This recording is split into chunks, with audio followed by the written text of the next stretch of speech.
Finite and automata. Finite and automata से मिलकर बना होता है फाइनाइट ऑटोमेटा। फर्स्ट होता है finite. Finite it's means finite automata refer to the fact that both the number of possible states and the number of letter in the alphabet used for input are finite। Finite मतलब क्या होता है? Finite का मतलब है कि it is a unique. Unique से मतलब है हमारा, मतलब ये है कि यहाँ पे जो स्ट्रिंग बनेगी वो यूनिक बनेगी। यहाँ पे सिंपल सी बात बोलना चाह रहे हैं, हम जो भी स्टेट्स यूज़ करेंगे और जो भी लेटर्स यूज़ करेंगे और वो सब क्या होगी, फाइनाइट होगी। ठीक है। और ऑटोमेटन क्या होता है? Signified that the transition between the state in slowly determined by the input without direct human one. Automaton का मतलब होता है ऑटोमेटिक। ऑटोमेटिक से मतलब है कि जो भी प्रोसेस होगी, जो भी ट्रांजिशंस होगा, वो क्या होगा, सब ऑटोमेटिक होगा, जिसमें ह्यूमन का इन्वॉल्वमेंट जीरो है। ठीक है। जैसे फॉर एग्जांपल एटीएम मशीन है, एटीएम मशीन पे आप इनपुट दे देते हैं, उसके बाद ह्यूमन का इन्वॉल्वमेंट जीरो हो जाता है। ठीक है। अब वहाँ ह्यूमन इन्वॉल्वमेंट जीरो कैसे हो जाता है? क्योंकि उसके बाद की जो प्रोसेस होती है वो पूरी मशीन ही करती है, और उसके बाद जो भी आउटपुट जनरेट करना होता है आपके इनपुट से रिलेटेड, वो आपको लाके दे देगी। तो यहाँ पे सिंपल सा बोला गया है विदाउट डायरेक्ट ह्यूमन इन्वॉल्वमेंट। तो automaton it's means automatic, finite it's means unique है। Now next point is model of finite automata. तो model of finite automata it's means, आप यहाँ देख सकते हैं, पहले मैं आपको मॉडल दिखा देता हूँ कि मॉडल क्या है यहाँ पे। कि यहाँ पे आपको कुछ इनपुट दिए हुए हैं, I1 I2 IN, कुछ इनपुट दिए जाते हैं। ये स्टेट है, ऑटोमेटा स्टेट्स, जहाँ पे कुछ स्टेट्स है, इन स्टेट के बेसिस पर ट्रांजिशंस होता है और क्या होता है, आउटपुट जनरेट होता है, मोर देन वन आउटपुट जनरेट होगा। ठीक है। तो इनपुट भी क्या है, मोर देन है, और आउटपुट भी क्या हो सकते हैं, मोर देन हो सकते हैं। तो I1 I2 IN these are called input type. Automata मतलब more than one state, these are called finite state होगी। ठीक है। जहाँ पे फिक्स स्टेट होगी, और इन फिक्स स्टेट के बेसिस पे हमारा क्या जनरेट होगा, आउटपुट जनरेट होगा। तो ये क्या है, ये मॉडल कहलाता है मॉडल ऑफ फाइनाइट ऑटोमेटा। अब अब यहाँ समझते हैं फाइनाइट ऑफ ऑटोमेटा है क्या।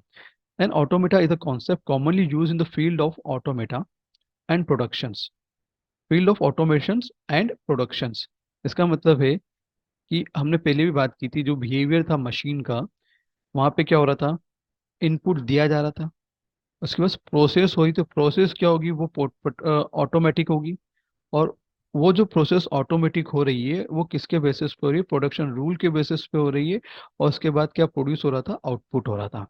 It refers the self operating machine और system that perform certain process और task without direct human intervention. इसका मतलब है साफ साफ कि बिना ह्यूमन इंटरवेंशन के वो मशीन क्या करेगी, सेल्फ ऑपरेट होगी, है ना। और उसके बेसिस पे जो भी प्रोसेस करेगी वो सेल्फ करेगी, मतलब ऑटोमेटिक करेगी, और आउटपुट जनरेट करेगी। तो automata are design to transform करना, ट्रांसमिट करना एंड यूटिलाइज करना इंफॉर्मेशन को and material to achieve specific objectives. ठीक है। तो यहाँ साफ साफ बोला है कि ऑटोमेटा का काम ही क्या होता है, ट्रांसफॉर्म करो, ट्रांसमिट करो और यूटिलाइज करो इन्फॉर्मेशन को, एंड आखिरी में बोल रहे हैं materials to achieve the specific objective, और उसके बेसिस पे जो स्पेसिफिक ऑब्जेक्टिव उसको अचीव करना होता है। They play a crucial role in modern industries where efficiently precise and consistently are paramount। इसका मतलब है कि हम इस तरह की मशीन कई बनाते रहते हैं, है ना। कई बहुत सारी मशीन्स आपने देखी होगी जहाँ पे हम इनपुट देते हैं और आउटपुट जनरेट होता है। और ये मशीन्स का मेन पर्पस क्या होता है कि इफिशिएंटली होना चाहिए, प्रिसीजन होना चाहिए और कंसिस्टेंसी होनी चाहिए। ठीक है। इसका मतलब है जो भी मशीन बन रही है जिसके बेसिस पे हमारा आउटपुट क्या होना चाहिए, एक्यूरेट होना चाहिए, और कंसिस्टेंसी उसकी मेंटेन होनी चाहिए। ठीक। ये मेन इंपॉर्टेंट पॉइंट है। कोई भी मशीन डिजाइन करने का मेन प्रोसेस, मेन ऑब्जेक्टिव क्या होता है कि हमारा आउटपुट क्या हो, इफिशिएंटली हो, इफेक्टिव हो, एक्यूरेट हो, और कंसिस्टेंसी उसमें बनी रहनी चाहिए। तो in simple word we can say it is a set of states and rules, set of steps and rules for moving from one state to the next, but it is a dependent on the input symbol used। इसका मतलब साफ साफ है कि यहाँ पर जो हम मशीन बना रहे हैं या जो सिस्टम डिजाइन कर रहे हैं वो सेट ऑफ स्टेट से मिलके बनी होती है। उसमें कुछ रूल्स अप्लाई होंगे जिसके बेसिस पे वो एक स्टेट से दूसरे स्टेट पे मूव करेगी, मतलब ट्रांसफॉर्म होगी या ट्रांजिशन होगा उसका from one state to another state. और इसमें मेन इंपॉर्टेंट ये पॉइंट ये भी बोल दिया है कि ये टोटली डिपेंड करती है आपने जो स्ट्रिंग दी है ना, एज अ स्ट्रिंग दी है, एज अ इनपुट दिया है, उस पर डिपेंड करती है कि वो उसका आउटपुट क्या जनरेट होगा। द डायग्राम एबो describe the following characteristics of automata. First, input output state of automata. State relations and output relations क्या होता है? First, input. इनपुट इसका मतलब होता है the finite automata takes some input and with the use of this input we can produce some output। इसका मतलब है कि जो इनपुट दे रहे हैं हम देंगे, वो सिस्टम्स को यूज करेगा और उसको उसके बेसिस पे आउटपुट जनरेट होगा। The input of automata is given in the input tape. Input कहाँ दिया जाएगा? इनपुट टेप पे दिया जाएगा। And use in the automata मतलब वो स्टेट पे जाएगा और फिर स्टेट टू स्टेट ट्रांजिशन होगा from one state to another state and then output will be generated. This tape is divided into cell or square which can hold one symbol at a time। Output string क्या दी? Double A, double B, ए। यहाँ पे string कितनी है? 5 string है। तो अ, ऐसा नहीं है कि ये I1 इनपुट कहलाएगा। इसका मतलब है कि हर सेल में एक वैल्यू पुटअप की जाएगी। तो यहाँ पे एक सेल में ए होगा, दूसरे सेल में बी होगा, तीसरे सेल में नेक्स्ट बी होगा, फिर नेक्स्ट ए होगा, फिर नेक्स्ट ए होगा। इस तरह से ये 5 सेल में पूरी वैल्यू रखी जाएगी। उसके बाद ये आगे के लिए प्रोसेस होगी, मतलब कौन सी स्टेट पे जाने के लिए? Q0 ऑटोमेटा जो स्टेट से उस पे जाने के लिए, एंड देन उसके बेसिस पे हमारा आउटपुट जनरेट होगा। आउटपुट। आउटपुट क्या कहता है? Finite automata produce some output with the use of some input.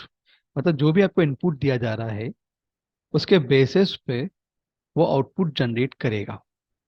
States of automata. Automata consist करता है, स्टेट्स ऑफ ऑटोमेटा कंसिस्ट करता है सेट ऑफ स्टेट्स को या फाइनाइट नंबर ऑफ स्टेट्स को। और ये फाइनाइट नंबर ऑफ स्टेट्स किसके बेसिस पे डिफाइन होगी? आपके इनपुट के बेसिस पे डिफाइन होगी या फिर आपके जो क्वेश्चंस होते हैं उसके बेसिस पे डिफाइन होती है। यहाँ पे कितनी स्टेट डिजाइन होगी और उस स्टेट्स के बेसिस पे ही वो ट्रांजिशन करेगा from one state to another state आपके इनपुट को, और देन आउटपुट जनरेट करेगा। स्टेट रिलेशंस क्या कहलाता है? State relations show how automata move from one state to another state. इसका मतलब है जब एक स्टेट से जब दूसरे स्टेट पे हम जाते हैं तो हम इनपुट को लेके जाएंगे दूसरे स्टेट पर। ठीक है, वन स्टेट का जो आउटपुट होगा वो दूसरी स्टेट का क्या करेगा? इनपुट होगा। इस तरह से वो ट्रांजिशन होता है from one state to another state. The next state of the automata at any instant of time determined by the present state and the input. तो उस केस में जिस स्टेट पे हम आउटपुट इनपुट मिल रहा है वो प्रेजेंट स्टेट कहलाएगी, और जिस स्टेट से हमको आउटपुट मिलेगा वो हमारी कौन सी कहलाएगी? फाइनल स्टेट कहलाएगी। Output relations. Now last is very important point. The output of finite automata is related to either state only और या both the input and the states. Input का जो रिलेशन है वो किस पे डिपेंड करता है? तो मैं आपको इसका एक सिंपल सा एग्जांपल बताता हूँ। वो है क्या एग्जैक्टली? इसका मतलब है कि एस मतलब करंट स्टेट,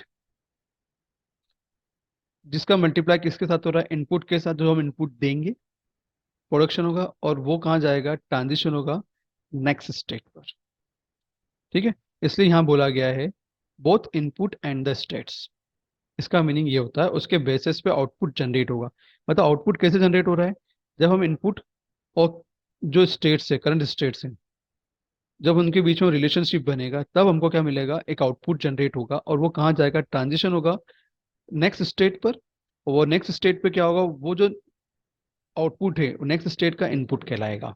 इस तरह से वो प्रोसेस होती जाएगी from one state to another state and then will be generate final output on the last state पर। ये main characteristics of the model of finite automata। In this case, we discuss the 5 characteristics: input, output, state of automata, state relationship, or output relations।